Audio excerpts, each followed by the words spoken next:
Oh boy.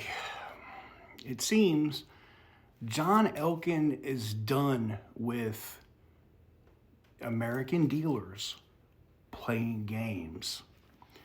The massive cuts to MSRP are coming. In some cases, they're already doing it.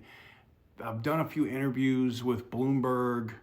I did one with Brandon over at Car Question Answered, and I did a couple of others, which you guys may start seeing coming out here recently.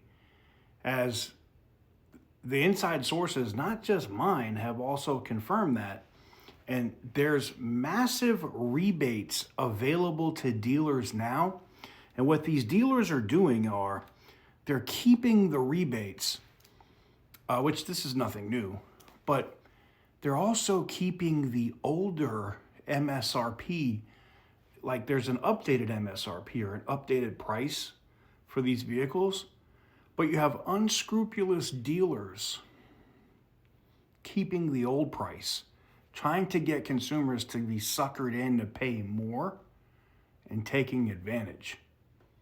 And John Elkann's done with that. And I'm surprised. I have to be honest. I'm surprised.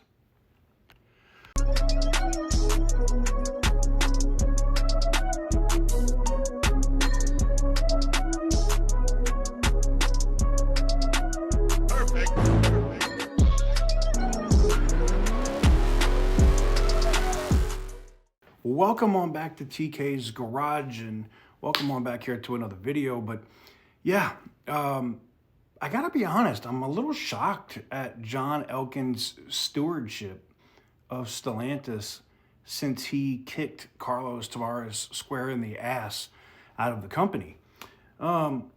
He's drastically allowed his executives from the different brands to literally grab hold, flip, do the things that they think they need to do to make the company better.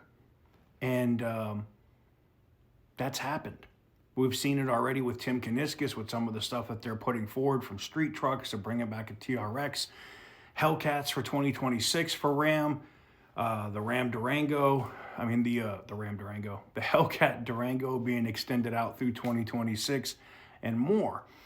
And the cuts were proposed by Tim Kuniskis day one. Hey, we have to drop these prices. These prices are too high. We're charging too much. We've always been a value brand, right? They've always been a little less than GM and Ford, but offered more, right? That's what Chrysler, Dodge, Jeep, and Ram has been known for. And now we have some of these unscrupulous dealers, and I'm going to talk about a couple of them, that are trying to get customers to pay more money on vehicles than what they should. Okay, Stellantis has already issued updated MSRP for some of these vehicles, including 2025 Rams. We've already talked about this. You can go to any dealership right now, and a 2025 Rams MSRP is going to be lower than a 2024. So you can see it every day and twice on Sundays. It's not hard to find.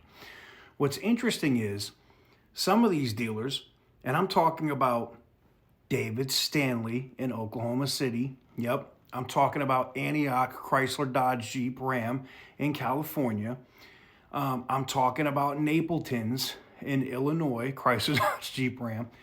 There are several of these dealerships that are not updating the Moroni stickers on their vehicles, and customers are coming in and maybe they want to buy that Jeep, and they're not telling them what the actual suggested price is.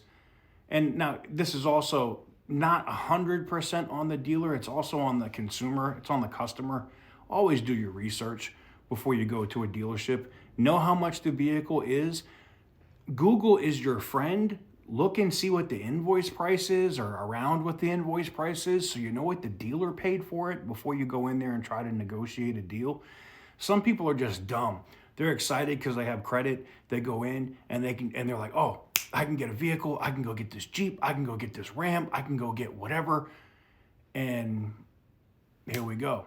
Well, one of the things I'm excited about is Elkann has told the executives at each at Chrysler, Dodge, Jeep, and Ram to come together, build out a program, build out something of a guideline or a rail system, basically, that will keep these dealers in check from doing this moving forward. Why that is important is it will take some of these dealerships, like a David Stanley in Oklahoma City or Antioch in California, that price gouge customers and do unscrupulous dealer behavior. What it will do at that point is they could get fined, they could lose allocations, and in some cases, lose their franchise. That's what I'm looking forward to. And it's about time. It's about time that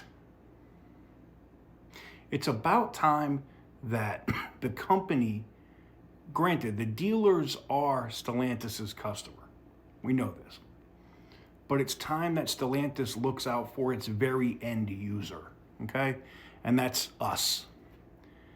And if they start to do that, they increase these warranties, they lower the prices of these vehicles, they can bring customers back in 2025. Let me know what you guys think in the comment section down below about these unscrupulous dealers and what Stellantis would need to do to rein them in. What do you think they could put in place to punish these dealers? Give this video a big thumbs up if you like what I do. Hit the subscribe button if you haven't already. And as always, stay petty, my friends.